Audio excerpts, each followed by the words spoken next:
সাতক্ষীরা জেলার আশাশুনি, শ্যামনগর, কালীগঞ্জ সহ বিভিন্ন এলাকার মৎস্যজীবীরা গভীর বঙ্গোপসাগরে মৎস্য আহরণের উদ্দেশ্যে রওনা হয়েছেন।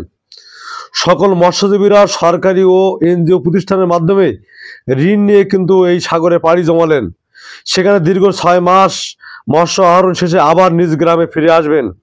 বিশেষ করে প্রতাপনগর, আনুলিয়া, পদ্মপুকুর, শ্যামনগর সহ অধিকাংশ ইউনিয়নের মানুষ এই মৎস্য আহরণের সাথে সম্পৃক্ত।